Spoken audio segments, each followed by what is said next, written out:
asfalt plantının moderasyonu ve kapasitesi artışı amacıyla hazırlanacak projeyi yürütülebilmesi için gerekli yazışmaların yapılması, başvuru ve protokol başkanımız Sayın Bayram Taşçı'na yetki verilmesine ve işlemlerin Ülkenin birinci maddesini oylarında sunuyorum. Kabul edenler, ekleyenler.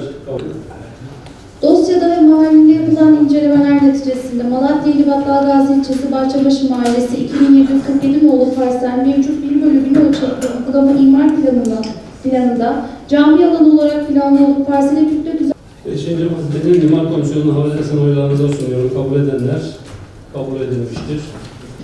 Sayılı karar ile kabul edilmiş, belediye meclisimiz tarafından hazırlatılarak sunulan geri dönüşüm projesine de uygun görüldüğü ekte bulunan geri dönüşüm sözleşmesinin imzalanabilmesi ve tahsis amacı değişikliğinin Gündemin 6. maddesinin karara bağlanmasını oylarınıza sunuyorum.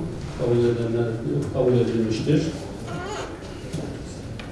Evet arkadaşlar, gündem maddelerimiz bitmiştir.